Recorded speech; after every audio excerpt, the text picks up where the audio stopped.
eventually we all fall asleep to awake later.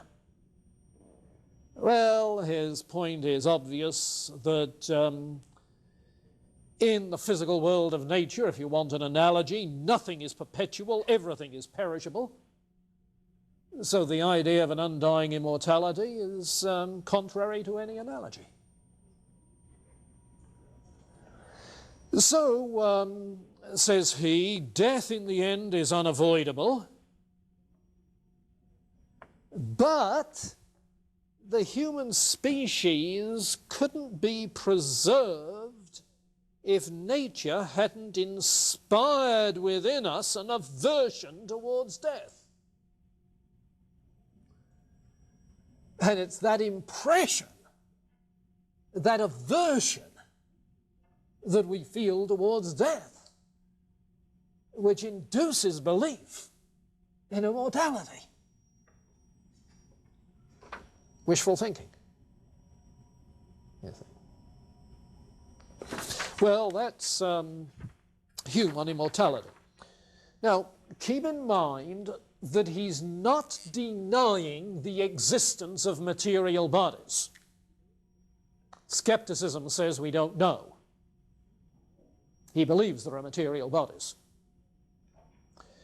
He's not denying the existence of causal connections. Skepticism says we don't know. He himself seems to believe there are causal connections. He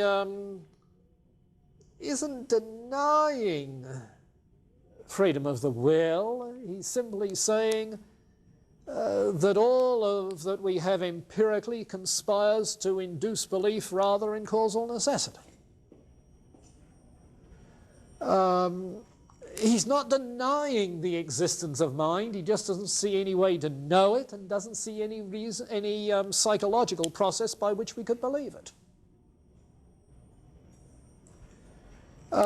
He's not denying immortality. He sees psychological basis for belief in immortality. But we can't prove it rationally. Notice that all these beliefs are based on impressions, you see, on a psychology of belief rather than on the logic of evidence and argument. Yeah. Okay, let me pause there. Comment? Sounds like the same refrain virtually on each one, doesn't it? Okay. All right, look at miracles. This is one of the very well-known topics for Hume. It was a live issue in his day with the rise of deism, of course denying miracles. It was made particularly an issue by virtue of the mechanistic science with its emphasis on a rigid kind of causal mechanism throughout the whole of creation, which a miracle would in some way interfere with. And what Hume does has really become the point of reference for discussion of miracles ever since, in philosophy of religion, in apologetics, and all the rest. Classic point of reference. His definition of a miracle is significant. A miracle is a violation of natural law. A miracle is a violation of natural law. And that sounds like a perfectly understandable, perfectly legitimate definition, granted the science of the day, so that you can see the kind of reasoning that might be involved. If you understand natural law in terms of mechanistic science, that vast causal machine of the cosmos, in which everything is determined by uniformly operating forces, that can be mathematically followed. Then to speak of a miracle as a violation of natural law begins to make sense.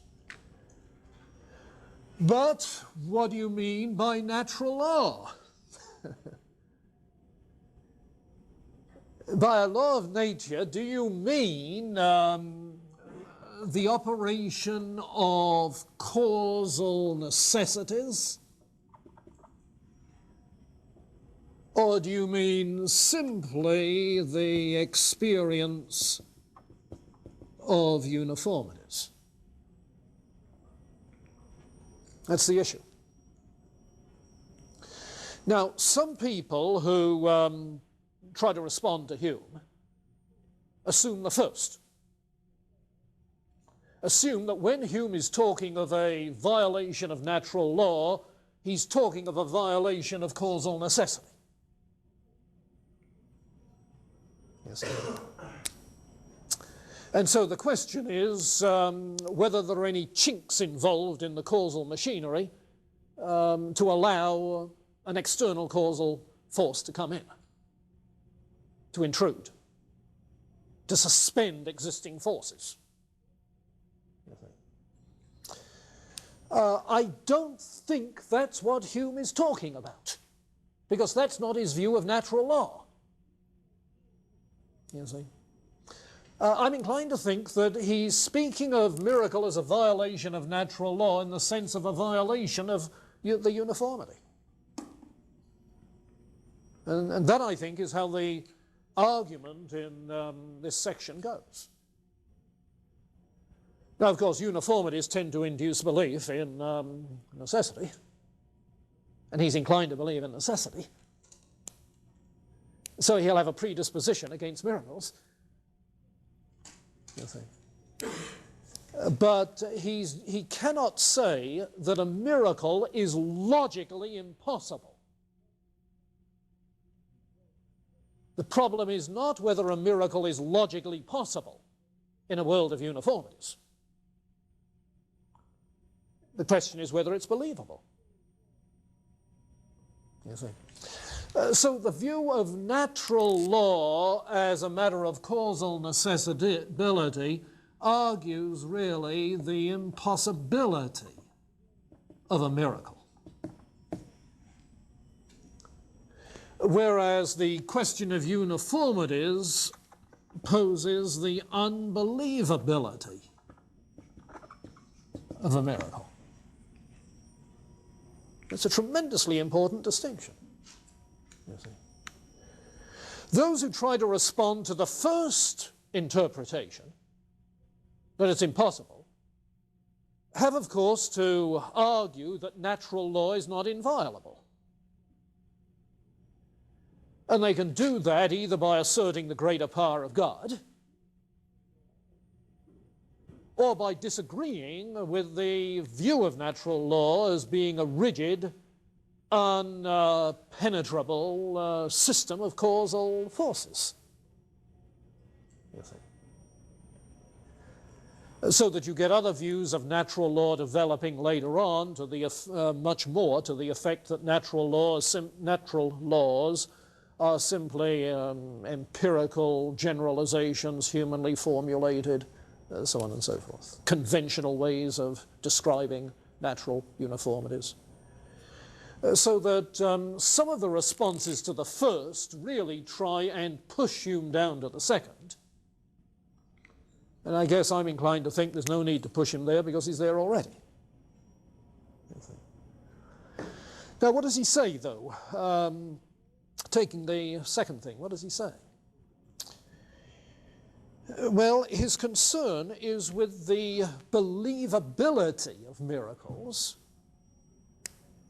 for the simple reason that no evidence can be sufficiently steady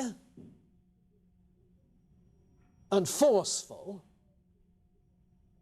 to produce belief in, to produce the habit that is belief. You see, custom and habit is only induced by repeated uniformities again and again. But if a miracle is an exception, it doesn't come with uniformity. So how can the exception induce belief? The problem is the believability. And to make his point, he talks about the way in which witnesses who report a miracle tend to offer contradictory evidence, so that even their testimony about a single miracle or a rash of miracles does not have the steadiness, the forcefulness that is needed to produce belief. Unbelievable. Says Hume, it would take a miracle to create belief in miracles. That's to say, something of force and vivacity, which you otherwise don't get, to produce belief.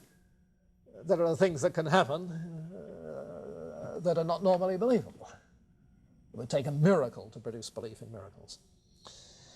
Well, it's an interesting passage. There's one a classic kind of response to this that's a little bit amusing, goes back to 1819. An English writer by the name of Richard Whately published an essay called Some Historical Doubts Concerning Napoleon Bonaparte. Now, I said 1819, when Bonaparte was a prisoner on the island of, was it Elba or St. Helens then? Well, it was one of the two. Elba, I think it was. When he was a prisoner, okay, empirically verifiable. Whately argues this way. All sorts of the most extraordinary exploits are attributed to this man Napoleon. That he marched his army to the very gates of Moscow with unsurpassed victories all along the way, etc., etc., etc.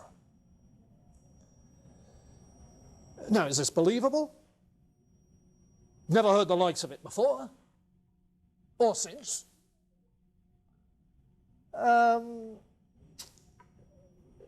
about the witnesses? The testimony? Well, it comes from soldiers who have drifted back and found their way back, who obviously have a vested interest in being believed. They're untrained observers. They come back from this far corner of the earth, superstitious, obviously, and they expect us to believe. What is there to induce belief? Now, obviously, what Whately is doing is building a scenario